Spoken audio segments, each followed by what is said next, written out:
안녕하십니까? 우리 서원교회 리더십 여러분, 제자훈련방에 동참해 주셔서 감사를 드립니다. 오늘 두 번째 제자훈련 1과정 두 번째 시간 기도로 시작하겠습니다. 걸어가시며 자비가 풍성하신 은혜의 주님, 우리를 하나님의 자녀로 삼으시고 또한 하나님 나라의 일꾼으로 부르심에 감사를 드립니다. 주님께서 우리를 부르셨고 주님께서 우리를 세우시고 또한 주님께서 보내심을 믿습니다. 하나님의 나라와 영광을 위하여 쓸모있는, 쓰임받는, 열매 맺는 삶과 사역을 할 수 있도록 주님 축복하여 주시옵소서. 감사드리며 우리 주님 예수 그리스도 이름으로 기도하였습니다. 오늘은 파송의 노래를 부르고 시작하기로 하겠습니다. 너의 가는 길에 주의 평강 있으리. 한 번만 부르고 시작합니다.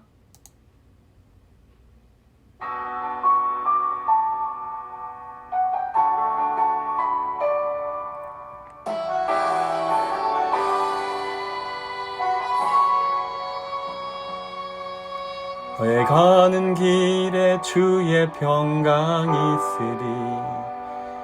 평강의 왕 함께 가시니 너의 걸음 주 인도하시리. 주의 강한 손 널리 끄시리. 너의 가는 길에 주의 축복 있으리. 영광의 주 함께 가시니 내가 밟는 모든 주님 다스리리. 너는 주의 길 예비케 되리.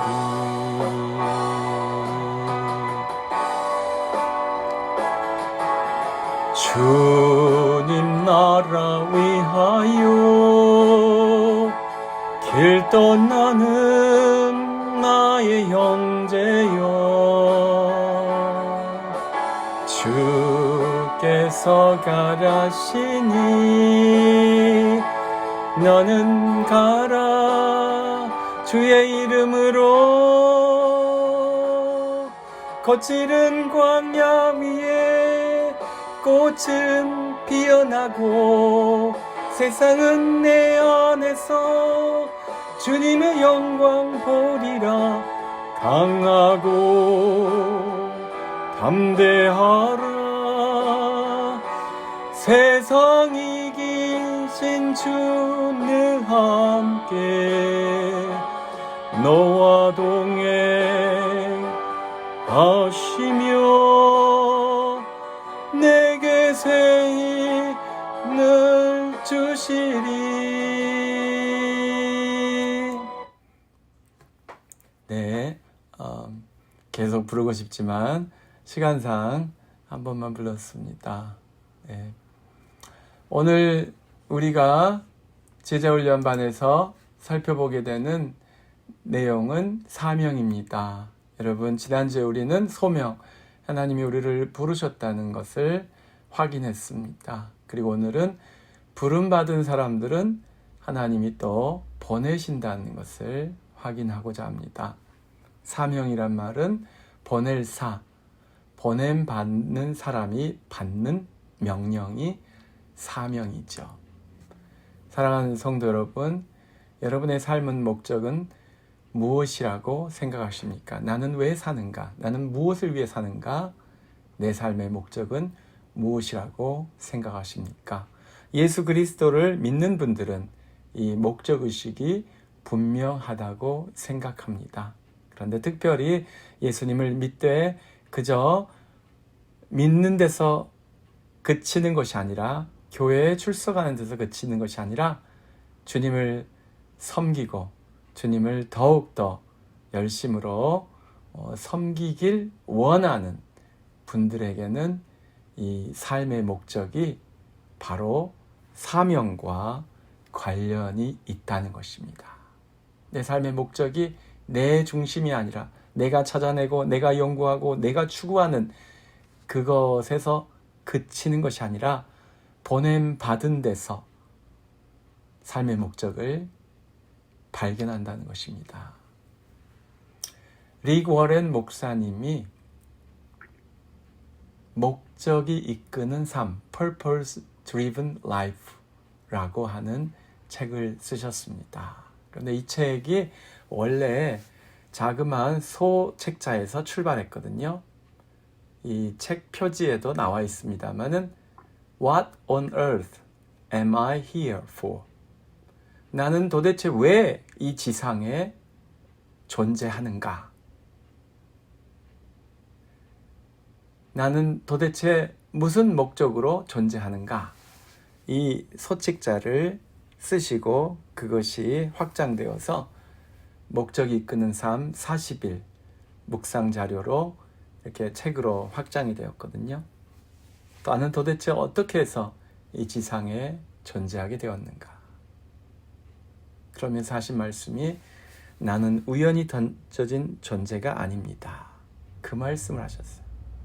여러분, 우리는 우연히 던져진 존재가 아닙니다. 내 인생에는 목적이 있고 이 목적은 나에게서 비롯되는 것이 아니라 하찮은 나, 병만 걸리면 쓰러지는 나, 조금만 무슨 사고가 나면 두려움에 사로잡히는 나, 주변 사람들의 말에 쉽게 흔들리는 나가 아니라 전지전능하신 하나님, 세상을 만드신 하나님, 그리고 세상을 주관하신 하나님께서 나를 보내셨다고 한다면, 그리고 나에게 보내실 때 목적 있는 삶을 주셨다고 한다면 삶의 가치가 어마어마하게 달라지지 않습니까? 여러분의 삶의 목적은 무엇입니까? 하나님이 여러분에게 주신 삶의 목적이 무엇이라고 생각하십니까? 하나님은 우리에게 생명을 주셨습니다. 생명을 위해 살라고 하십니다. 특별히 영원한 생명을 바라보며 살라고 하십니다. 여러분, 모든 인생은 영생을 바라보며 살게 되어 있어요. 그런데 영생을 포기하고 이 땅에서의 삶만 바라본다면 얼마나 손해보는 인생입니까? 그렇지 않습니까, 여러분?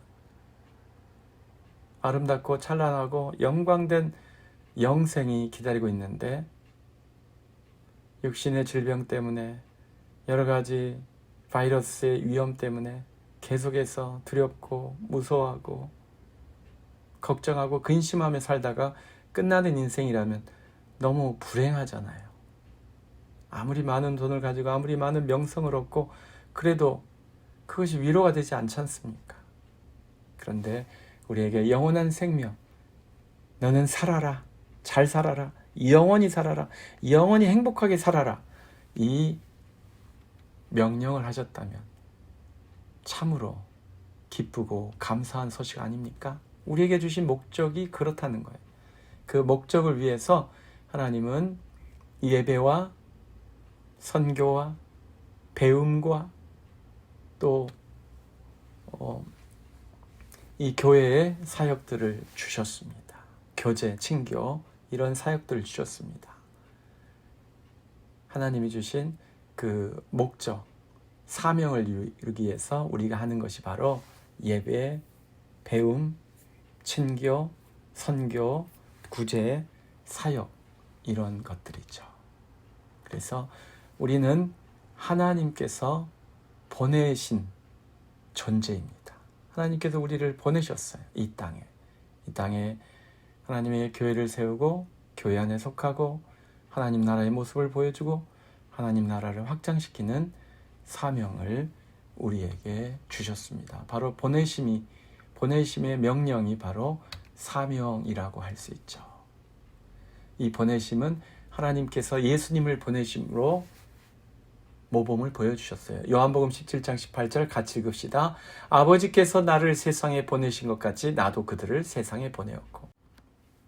또한 하나님은 성령님을 우리에게 보내주셨습니다. 예수님께서도 보혜사 성령님을 보내신다고 하셨는데 우리 사도행전 2장 2절하고 3절을 같이 한번 읽으실까요? 호련히 하늘로부터 급하고 강한 바람 같은 소리가 있어 그들이 앉은 온 집에 가득하며 마치 불의 혀처럼 갈라지는 것들이 그들 위에 보여 각 사람 위에 하나씩 임하여 있더니 하나님께서 성령을 보내시는 모습입니다. 그리고 예수님께서 제자들을 보내신 말씀, 요한복음 20장 21절 같이 한번 읽으실까요? 예수께서 또 이르시되 너희에게 평강이 있을지어다. 아버지께서 나를 보내신 것 같이 나도 너희를 보내노라. 사랑하는 성도 여러분, 하나님께서 예수님을 보내시고 성부와 성자께서 성령님을 보내주셔서 우리에게 무엇을 하기 원하십니까? 우리를 세우시고 우리를 충만케 하시고 우리를 또한 보내시는 거예요. 우리를 하나님이 필요한 사람, 예수님의 복음이 필요한 사람, 성령으로 충만해야 할 사람들에게 보내주시는 거예요. 그렇게 우리는 보내심을 받은 사람들이라는 거예요. 그것이 우리의 사명입니다, 여러분. 사명은 꼭 목사나 전도사, 선교사, 또 교회 직분자들 이렇게 정해져 있는 것이 아니라 사실은 예수님의 부름을 받은 모든 사람은 보내심을 받은 거예요. 사명을 받은 거예요. 보냄을 받은 사람들은 꼭 보내신 분이 하신 말씀을 가지고 가는 거예요. 로마서 10장 15절 말씀 읽읍시다. 보내심을 받지 아니하였으면 어찌 전파하리요 기록된 바 아름답도다. 좋은 소식을 전하는 자들의 발이여 함과 같으니라. 전쟁에서 이기면 얼마나 좋은 소식입니까? 그 소식을 전하기 위해서 정말 열심히 뛰어서 파발이 이 사신이 승리의 소식을 전하죠. 그러면 임금님도 기뻐하고 백성도 기뻐하고 온 나라가 잔치가 되는 거죠. 좋은 소식을 들은 사람은 그렇게 됩니다. 행복해집니다. 기뻐합니다. 즐거워합니다. 좋은 소식을 들고 간 사람은 환영받게 되어 있어요. 그래서 구약 성경을 보면 좋은 소식은 다 전하려고 하는데 나쁜 소식은 전하지 않으려고 하는 그런 그 시도가 있는 것을 볼 수 있습니다. 우리도 그렇잖아요. 좋은 소식은 먼저 뛰어가서 전해주고 싶고 나쁜 소식은 알리고 싶지 않고 그렇지 않습니까? 여러분, 우리는 예수님의 좋은 소식을 가지고 있어요. 예수님의 기쁜 소식, 복음을 알고 있어요. 믿고 있어요. 체험했어요. 그렇다면 우리도 할 말이 있는 거예요. 우리도 전할 소식이 있는 거예요. 그래서 그 전할 소식을 가지고 있는 우리가 바로 주님의 보내심을 받은 사람들입니다. 우리는 좋은 소식을 전하라고 보냄을 받은 사명자들입니다. 여러분, 사명 앞에서도 말씀드렸지만 이 사는 보낼 사자입니다. 보낼 사. 그래서 옛날 임금님이 다른 나라에 사신을 보내죠. 사신. 예. 신하를 보내는 신하, 다른 나라에 보낸 신하를 사신이라고 하죠. 예. 메신저. 소식을 가지고 가는 사람입니다. 그래서 사명자, 이 말은 자기 말을 하는 사람이 아니고 보낸 분의 말을 하는 거예요. 사신이 보낸 임금님의 말을 해야지 자기가 말을 만들어내면 그것은 반역자죠. 반역자, 배신자, 반역자. 네, 그래서 사명의 원래 뜻은 보내심, 샌딩이라는 뜻을 가지고 있습니다. 그런데 미션의 원래 뜻은 보냄을 받는 것을 말합니다. 파송받는 것을 말하는 거예요. 그래서 보냄받은 사신이 수행할 임무 또는 전달하는 소식, 이것이 이제 선교, 그런 뜻으로 이제 고착되었는데요. 원래 뜻 보냄받음, 파견됨, 그 미션을 생각한다면 우리 모두 다 미션을 갖고 있어요. 우리 성은 가족 여러분 모두 다 미션을 받았습니다. 사명을 받았습니다. 꼭 해외에 가신 선교사님들만 이 사명, 선교 사명을 받은 것이 아니라 우리 교회에 몸담고 있는 모든 성도가 다 사명자예요. 뭐 다른 말로 하면 선교사예요. 예, 보냄받은 사람들입니다. 그리고 여러분, 제가 앞에서도 말씀드렸습니다마는 이 한자의 생명과 사명은 같은 명자를 쓰더라고요. 근데 이 명자가 목숨 명자이기도 하고 명령 명자이기도 해요. 그래서 우리가 생명에서는 살아있는 목숨, 그래서 생명이고, 사명에서는 보냄받은 명령문을 들고 가잖아요. 이 파견된 사람이. 그래서 사명하지만 저는 우리의 목숨이 하나님의 명령이다. 그렇게 확대 해석을 해보고 싶습니다. 여러분에게 주신 하나님의 명령이 무엇이라고요? 사는 거예요. 사는 거. 잘 살아라. 행복하게 살아라. 죽지 말고 살아라. 이것이 하나님이 주신 사명이에요. 하나님이 주신 명령이에요, 여러분. 그래서 목숨이 곧 명령입니다. 물론 이제 이 사신이 임금님의 명령을 받을 때 목숨을 걸고 그 명령을 전달하잖아요. 그 명령 때문에 목숨을 잃을 수도 있지만 상대국 왕에게 가서 그 상대방 왕이 싫어하는 말이라도 해야 되잖아요. 나를 파송한 왕의 명령을. 그러다 보면 목숨을 잃기도 해요. 그래서 목숨 걸고 수행하는 명령, 그런 뜻으로도 보겠습니다만은 저는 하나님이 주신 목숨이 하나님의 명령이다. 다시 말하면 주님이 나에게 살라고 하신 것, 이것이 내가 받은 사명이다. 이렇게 확대 해석을 하고 싶습니다. 여러분의 사명이 무엇이라고요? 여러분 잘 사는 거예요. 건강하게 사는 거예요. 행복하게 사는 거예요. 기쁘게 사는 거예요. 축복된 삶을 사는 거예요. 이것이 여러분이 받은 하나님이 주신 사명이에요. 그래서 하루를 즐겁게 사셔야 돼요. 기쁘게 사셔야 돼요. 행복하게 사셔야 돼요. 어떻게? 걱정과 근심과 염려와 두려움과 죽음에 대한 공포와 이 모든 것을 내려놓고 하나님의 영으로 충만해서, 하나님의 말씀으로 충만해서 기쁘고 신나고 행복하게 사는 게 여러분의 사명이에요. 그리고 다른 사람의 생명도 살리는 게 사명입니다. 나만 살아라가 아니라 나의 옆에 있는 사람도 살려라.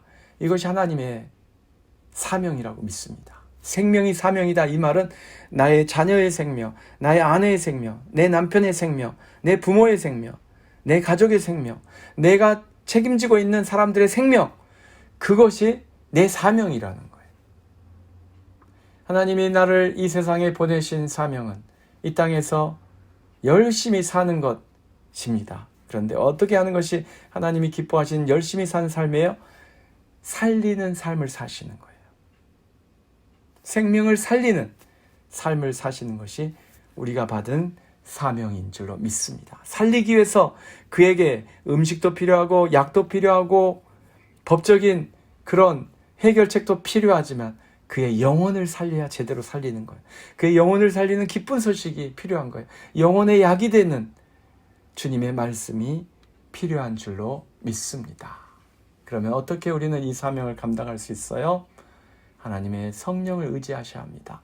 고린도전서 2장 13절 같이 읽읍시다. 우리가 이것을 말하거니와 사람의 지혜가 가르친 말로 아니하고 오직 성령께서 가르치신 것으로 하니 영적인 일은 영적인 것으로 분별하느니라.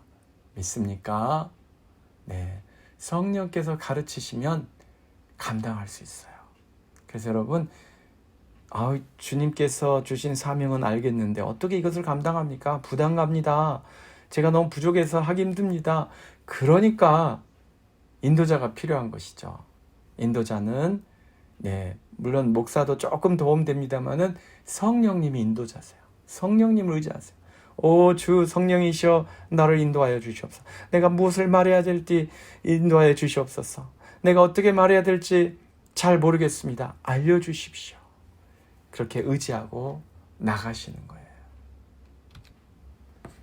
그리고 우리가 어디로 가야 될지, 누구를 만나야 될지 고민되잖아요. VIP를 누구로 정해야 되나? 고민되잖아요. 여러분 고민하지 마세요. 사도행전 13장 3절 5절 한번 같이 읽읍시다. 이에 금식하며 기도하고 두 사람에게 안수하여 보내니라. 두 사람이 성령의 보내심을 받아 실루기아에 내려가 거기서 배 타고 구브로에 가서 살라미에 이르러 하나님의 말씀을 유대인의 여러 회당에서 전할세. 이 두 사람은 바나바와 사울입니다. 안디옥 교회가 수리아 안디옥 교회가 금식하며 기도하며 성령의 감동을 받았어요. 성령께서 선교사를 파송하라고 하시니까 두 사람을 보내는데 그들이 어디로 갔다고요? 성령의 보내심을 받아서 갔다고요. 아무 생각이 없었다는 말일 수도 있지만 어쨌든 그들이 간 곳은 성령께서 보내셔서 간 곳이에요. 그래서 여러분, 사도 바울의 1차 전도 여행 지도죠. 이 안디옥에서 시작해서, 자 보이시죠? 안디옥에 교회가 있었는데 실루기아로 내려가서 항구로 내려가서 배를 타고 간 곳이 살라미입니다. 네, 이 살라미가 구브로 섬이에요. 그리고 나중에 구브로 섬 선교를 하고 나중에 버가라고 하는 이 터키 땅, 소아시아 땅으로 갔죠. 그리고 아시다시피 결국은 이쪽 안디옥, 이고니온, 루스드라, 더베 이런 식으로 선교를 갔습니다. 제가 말씀드리고 싶은 것은 이 구브로는 바나바의 고향이에요.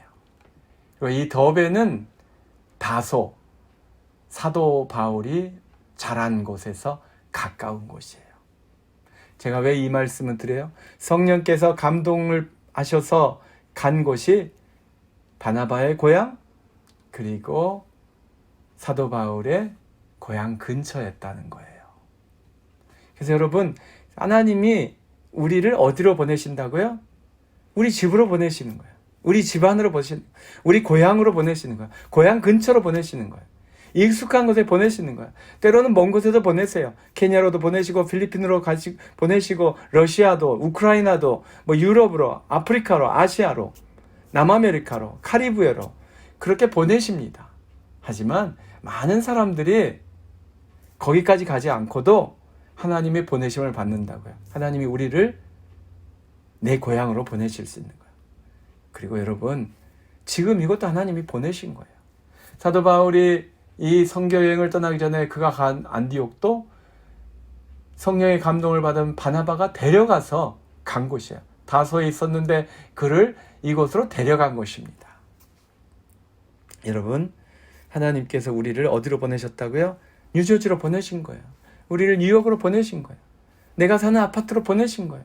내가 사는 그 단지로 보내주신 거예요. 이곳에서 만나야 할 영혼이 있기 때문에, 이곳에서 섬겨야 할 영혼이 있기 때문에 주님이 보내신 거예요. 자, 그들을 만나서 어떻게 말할까? 염려하지 말라고 주님께서 다시 한번 말씀하십니다. 마태복음 10장 19절 20절 읽습니다. 너희를 넘겨줄 때 어떻게 또는 무엇을 말할까? 염려하지 말라. 그때 너희에게 할 말을 주시리니 말하는 이는 너희가 아니라 너희 속에서 말씀하신 이 곧 너희 아버지의 성령이시니라. 이것은 물론 어려운 자리, 무서운 자리에 나가서 하는 말씀이지만, 여러분, 다른 때에도 이 VIP들 만나면, 전도 대상자를 만나면 할 말이 없거나 말문이 막히거나 또 말을 못하거나 그러잖아요.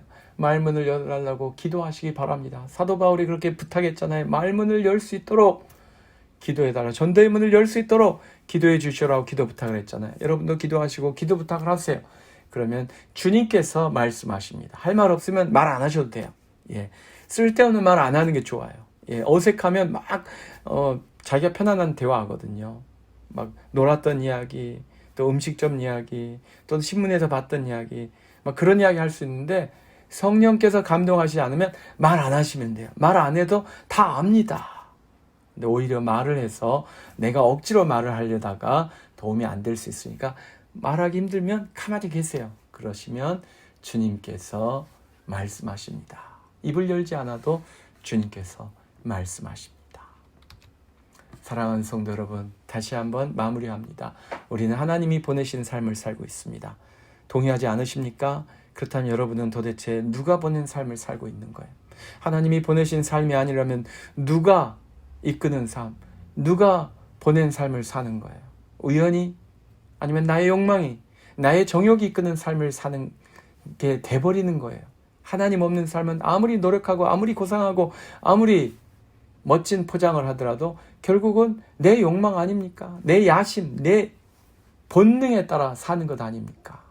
그것을 극복할 수 있는 길은 하나님을 붙잡는 거예요. 하나님께 확인하는 거예요. 하나님, 나에게 왜 이런 삶을 주셨습니까? 왜 이 고난스러운 삶을 주셨습니까? 왜 이렇게 형통하지 않은 것처럼 보이는 삶을 주셨습니까? 그렇게라도 하나님께 따져보세요. 확신이 없으시면. 그러면 주님께서 말씀해 주십니다. 내가 너를 사랑하고 내가 너를 보내었노라. 내가 너를 구원하였노라. 내가 너에게 복되고 행복하고 축복된 삶을 주기를 원하노라. 그리고 이 축복된 삶을 나누는 아름다운 사명을 감당하기를 원하노라. 주님께서 들려주실 줄로 믿습니다. 우리 주님께서 주 예수 그리스도께서 십자가에 달려 죽으실 때 우리를 위해서 기도하셨잖아요. 주여 저들이 하는 것을 알지 못합니다. 저들의 죄를 용서하여 주시옵소서. 그것은 로마 군병을 위해서만 한 기도가 아닙니다, 여러분.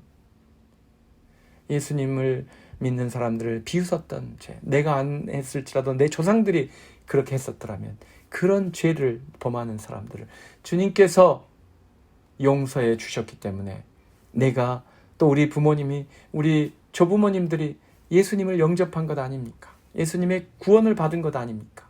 그래서 이렇게 부름받은 자로 주님 앞에 나와 있고 이제 주님의 보내심을 받을 수 있는 거예요. 사랑하는 성도 여러분, 나는 하늘에서 온 하나님의 자녀요, 주님의 기쁜 소식을 안고 있는 주님의 보내심을 받은 자입니다. 이 기쁜 소식 내가 말하려고 하지 않아도 성령께서 감동하시면 성령께서 증거할 수 있는 능력 주실 줄로 믿습니다. 여러분을 통해서 기쁜 소식이 온 누리에 퍼져가기를 원합니다. 여러분의 삶의 거처에서 또 주변의 지인들에게 이 기쁜 소식이 전파되기를 예수 그리스도 이름으로 축원합니다. 아멘. 기도하겠습니다. 걸어가시며 자비가 풍성하신 은혜의 주님, 주님이 기뻐하시는 부름받은 자요, 주님께서 기뻐하시는 보냄받은 자로 살기를 원합니다. 열매 맺기를 원합니다. 감사드리며 주 예수 그리스도 이름으로 기도하였습니다. 아멘. 감사합니다. 승리하시기 바랍니다.